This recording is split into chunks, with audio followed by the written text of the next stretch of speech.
Assalamu alaikum guys, welcome to Freshly Grounded. This is a different kind of video. It's a video which is with Ataullah Parkar, who is a principal at a Muslim school and just an incredible guy. I've got to know Ataullah over the past few months and had numerous conversations with him and just so inspired by him. And so we had him talk at the summit that we had over the weekend.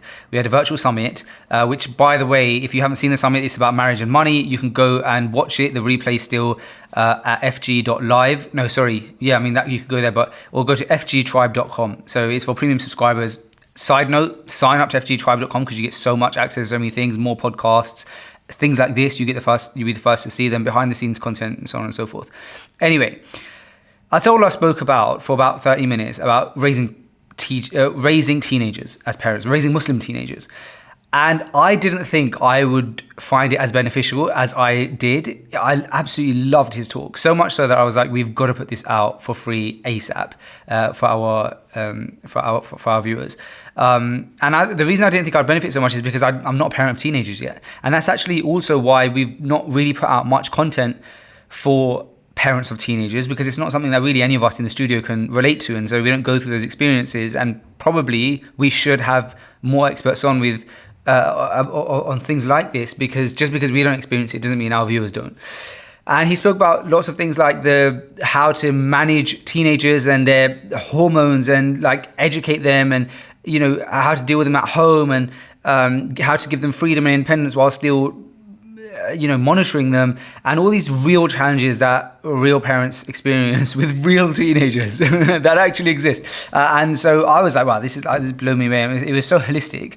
And so I was like, we got to put this out. So Ataullah is a school principal, has been in the education sector for over a decade, and just like an absolute gem. I think you guys are really going to benefit from this episode. So do enjoy it. And we'll see you, inshallah, later on in the week with another regular episode of Freshly Grounded. Enjoy. Bismillah ar-Rahman ar-Rahim. Alhamdulillahi Rabbil Alameen. As-salatu was-salamu ala Rasulillah wa ala alihi wa sahbihi ajma'in. I hope it's been a wonderful day of lectures that you've had and insights from the prophetic tradition, from the Quranic tradition, and just reflections on real life advice. And it's something which I really love about Freshly Grounded, that everything is just focused on practical guidance, on living in the world that we're living in and applying the beautiful practices of the Prophet ﷺ. I'm here as an educator. You've been hearing from scholars, from theologians, and from the prospect of education. There's a real irony for all the things that we've been talking about. And Faisal's talk that just preceded us was talking about real practical strategies that we might use in our marriage. And I think the real ironic thing is that when it comes to raising teenagers and when it comes to marriage, that the education system does very little to actually prepare young people for those relationships, which of course are the most important things that the Prophet ﷺ said, that the best of you are those who are best to their family, and I am the best to my family. So we must be prepared going into these responsible relationships, that we've got the concepts, we've got the ideas, we've got the education to be able to actually take them on. So as our scholars would do whenever introducing a topic, I guess the first thing we need to really think about is, what is it that we mean by the concept of education? And of course, when teenagers go into their stage of the education system, they are primarily focused on sitting exams, worrying about outputs, the stress of all of that in their most important years of becoming young men and women. And that's really concerning. So creating a space for them to develop clarity on what these relationships mean at those important times when they're developing those traits as young men and women is just so incredibly important. And that's a challenge for all of us as educators to think about that. But of course, also as parents to think about what our focus is with children. So of course, education in the Islamic tradition has a part of it, which is ta'lim, which is the transmission of knowledge. But primarily, it's about tarbiyah. It's actually about raising and nurturing. And that really continues right until children getting to adulthood, and requires different strategies, as we know, for different ages. And I'm sure some of those have been touched upon earlier today. So getting that definition right, first of all, as Muslim parents is critically important. And being able to, even if they go to a traditional school, being able to use the time that we have with our children to focus on those tarbiyah aspects, to focus on getting the right messages across so that Allah's light enters the heart of our young people is so important. Now, in order to do that, we have to take time to understand who are our teenagers today. And of course, one of the biggest mistakes that we can make is projecting our understanding of what it means to be a teenager, because often we still root ourselves in our mind as teenagers, because our souls are so young, but our bodies are getting older. But trying to truly understand the experiences that they are going through. And those experiences are very different. I mean, they're changing rapidly. Every 2 to 3 years, what children are going through is rapidly changing, whereas in the past, those generational changes were much slower. Of course, more than anything, the biggest challenge that teenagers face today is the idea of connection.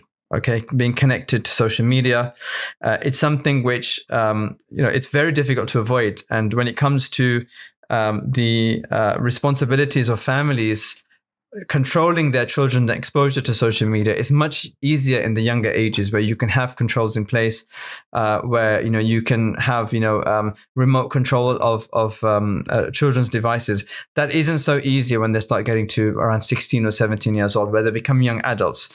And I think the taking the time out to understand the struggles that they're going through are very important. Children are not feeling connected to human beings, but they are hyper-connected. Okay, they're connected to a world that exists online.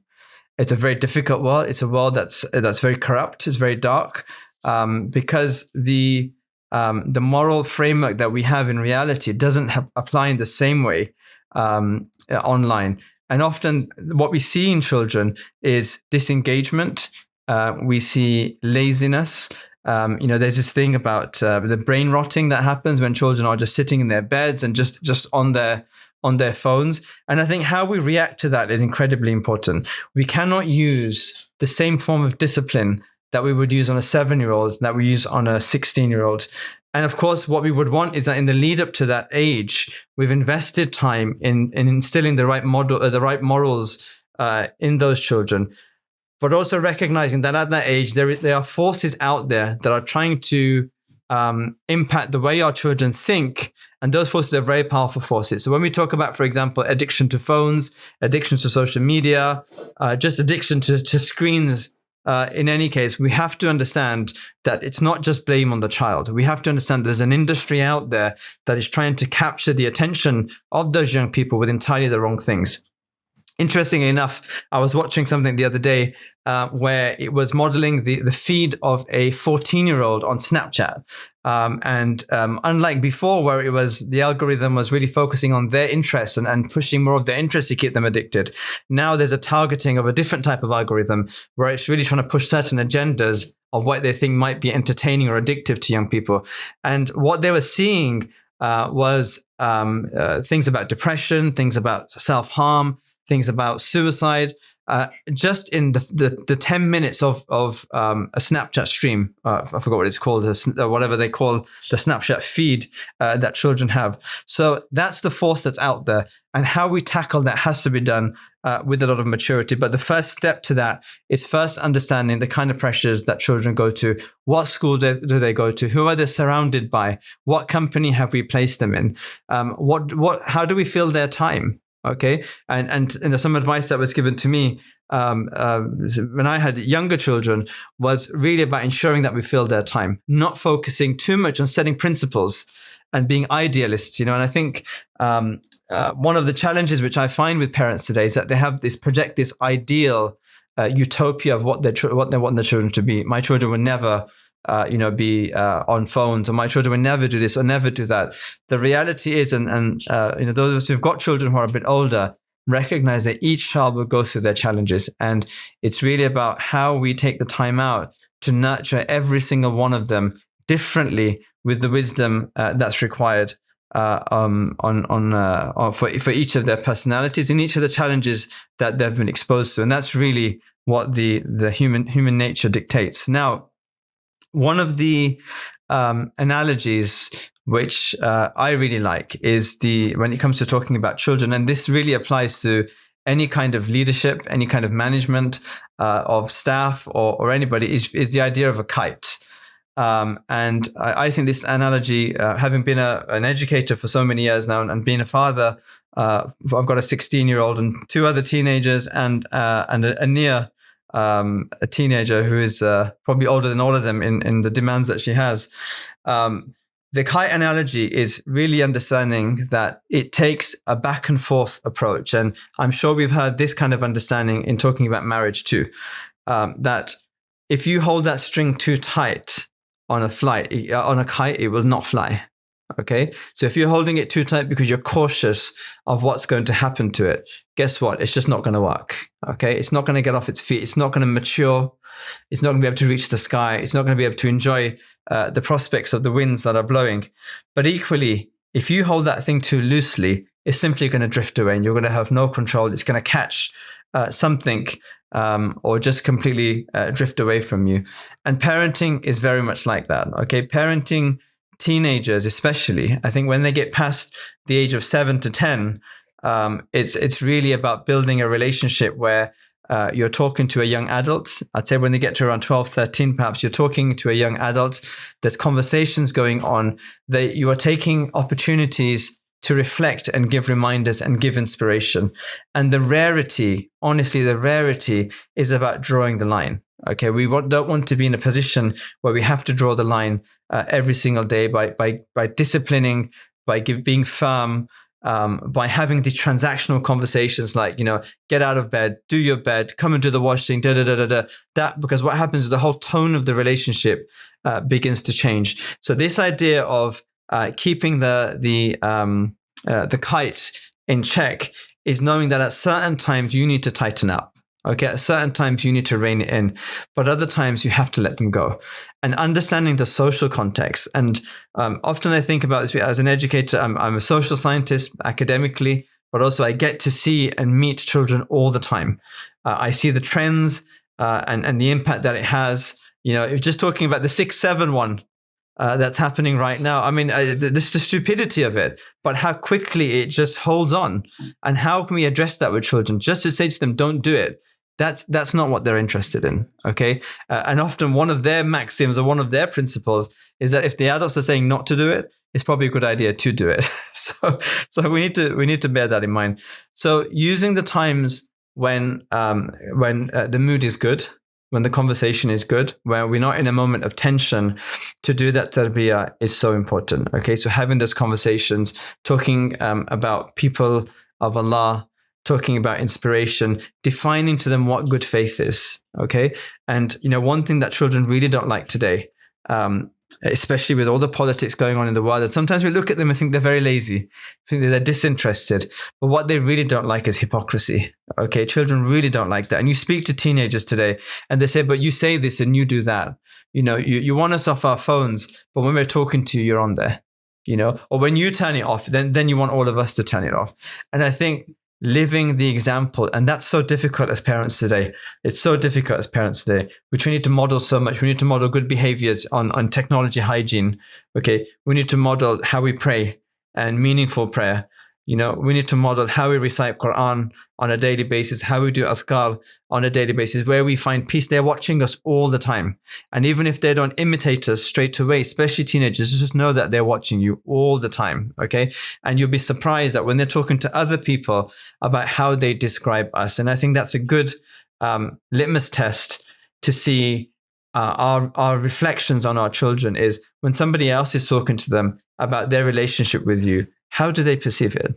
Okay, how do they describe your relationship with them, your method of discipline? Do they describe you as somebody who's understanding, somebody who's patient, somebody who role models the deen, okay, who gives them good company, who spends time with them? And how do we, ring fence that time in the busy schedules that we have to be able to get them on board? So it's a tough one, isn't it, with teenagers? It's very difficult, but having the habitual time with them, having dinner with them, taking them places that they want to go, giving them experience that they want to have, but also giving them good company, showing them what it means to be a good man or a good woman. And that doesn't mean just going to religious lectures. Obviously, it'd be great if we can take them and they enjoy it, they benefit.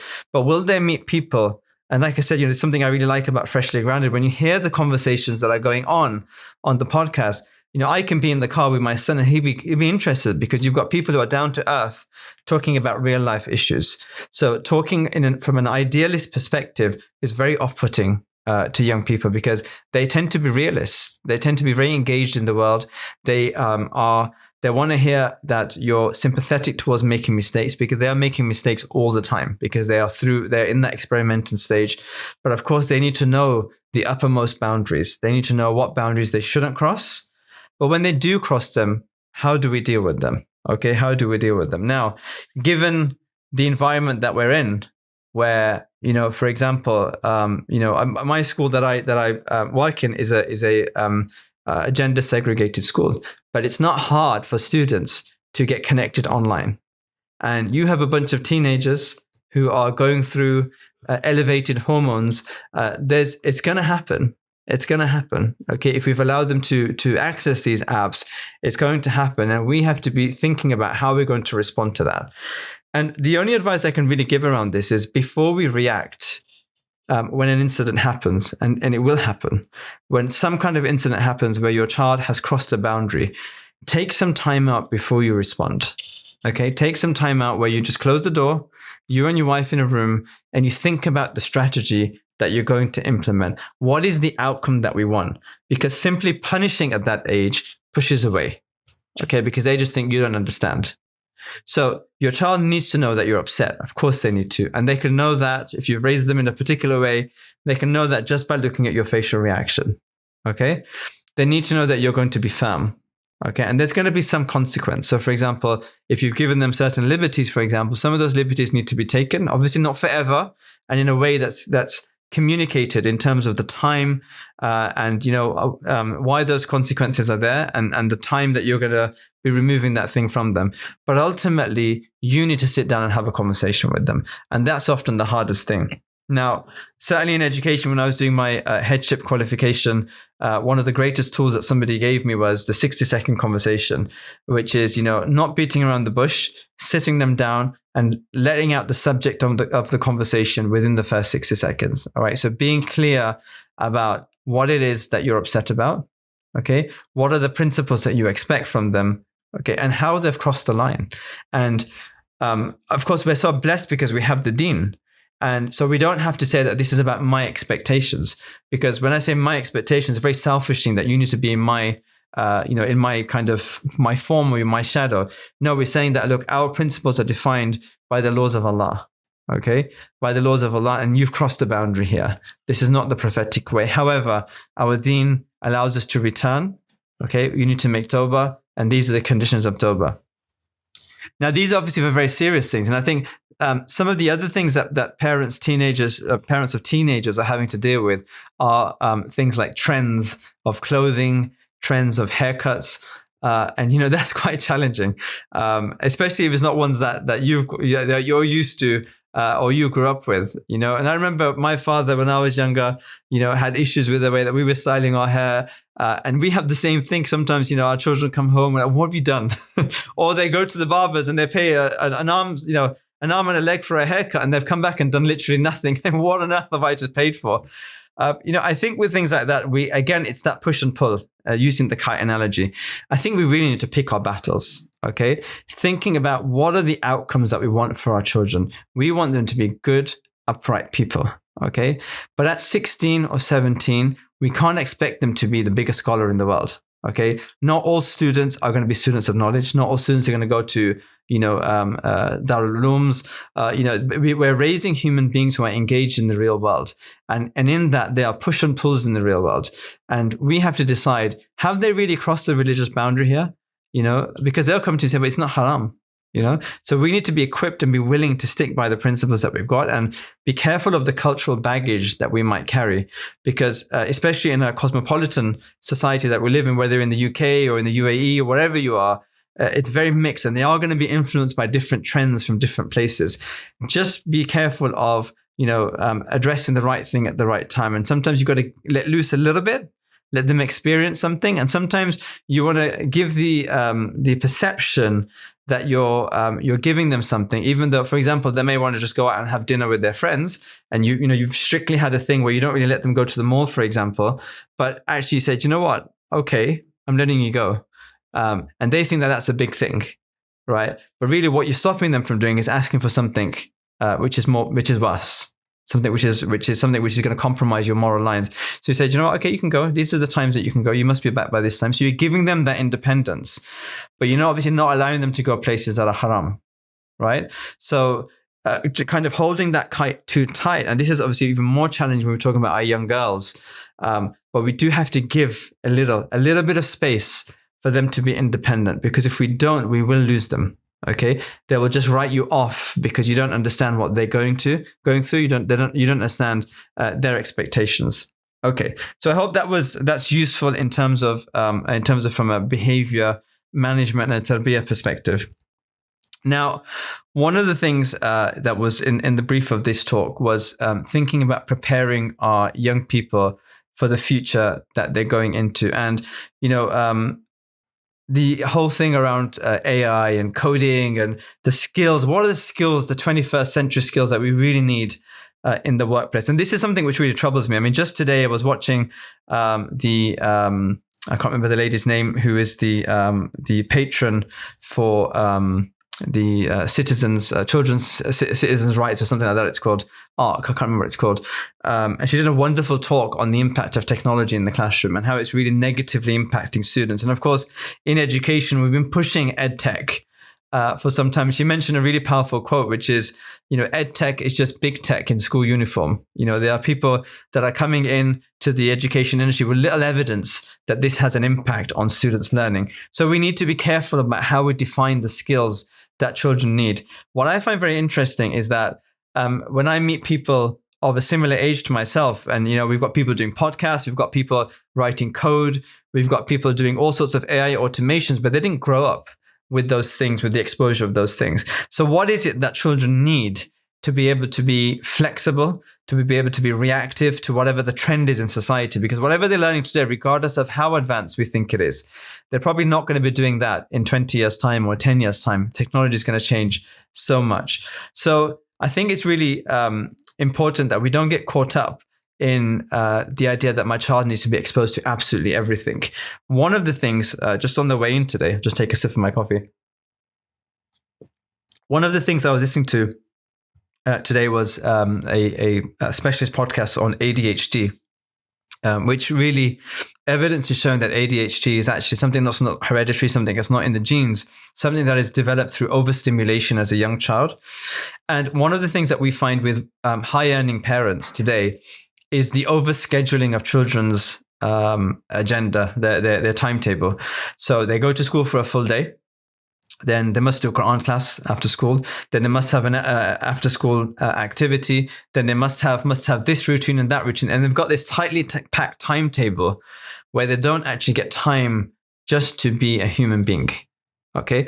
And I just want to clarify what I'm saying here, because what I'm not saying is that we should have children being sloths where they're doing nothing or they're just sitting on things, but they should have unstructured time. Okay, I find that the best curriculum in the UK system is the early years curriculum, okay, the under 5 curriculum, because what they have is something called the exploratory play sessions, where children are able to just explore the environment that has been curated for them and be able to draw their own conclusions. And I think this is really missing today. I think this idea of just shoving content down your child's brain, where they have to learn to swim, they have to go football academy, they have to go this academy, they got to go to Quran academy, and all these things in and of themselves are very virtuous and good things. But if you're packing your child's schedule, you're really overstimulating them. And that is ultimately going to cause issues in terms of their social skills. And ultimately, they may resent the fact that they haven't really had a childhood. And that's quite a scary concept, because their measure of success is not necessarily your measure of success when it comes to understanding what the value of their childhood. So what are some of the skills I would say are the most important skills having worked in schools, having worked with exam regulators and in strategic roles, where we've talked about kind of transition from higher education into the workplace. Well, first and foremost, communication. Okay, the ability to communicate. Many children, and I saw this problem maybe 10 years ago with people that were coming to work for me, is that they actually struggle, first of all, to speak. Okay, to be able to not just the confidence of speaking, but to logically get their point across. Sometimes not clarifying the concept that they're saying, not being able to put premises to draw conclusions because they've not studied any form of logic, not really understood how that works. But also, importantly, an important part of communication is the ability to listen. And often in conversations, and I see this all the time on WhatsApp groups, there'll be a conversation going on and somebody will just throw in something which is totally off topic, because it doesn't matter what the other person said. You just need to hear what I'm saying. But that's not how human beings should work, right? When I'm having a conversation with someone, there should be a transition from what they're saying to the point that I'm trying to make. I have to listen. Take time to listen. So one of the tools which I really promote in my school is something called clips. And these are collaborative tools where children actually have to listen to each other for 60 seconds or 1 minute, where the other child has prepared something and you don't interrupt. You actually can take a point without interrupting another person and then give your point across. Of course, that is the prophetic way, isn't it? The Prophet ﷺ, when he would listen to people, would wholeheartedly listen to people by turning his face, turning his body, and actually absorbing what they're saying before responding. I think the other one which is linked is the idea of collaboration. Okay. And collaboration, not just, we don't need to overly focus on children doing like, you must set up a business by the time you're 5. I think these are misnomers that are out there about children's ability to be entrepreneurial. I think this is really about humility in a team. Okay, so how do people have different roles and learning to respect the boundaries of those roles? And of course, what comes with that is the politics and, maybe playground politics. How do I deal with somebody who's not letting me play? How do I, challenge people when they need to be challenged? But also it's about what are we doing as a team? And the idea of service is something, in khidmah is something which is a concept which we must instill in our children. How do we create communities of service? Because the most important thing is not racking up money. That's important. It's a means, but it's not the end. The end should be actually doing service to the community and giving them opportunities to engage in volunteering, to engage in real world projects, to make a difference, to really understand what's going on in terms of people who have more vulnerabilities than them in the world, and for them to do that. And finally, but not ultimately, but finally, the most important one is understanding faith, not as an accessory. Okay, so faith is not something where you just learn rules and you just add it on. Faith is like the operating system, right, of a child. And, we've got all these operating systems like agile and project management and all these things that we talk about. The operating system for a child, the prism in which they view the world and how they make decisions is through the prism of faith. And that's something that we really need to get into their epistemological thinking. How are they perceiving and understanding things? How do they understand poverty? I've heard Muslim children say today, why do I need to give charity for? Why don't they just earn?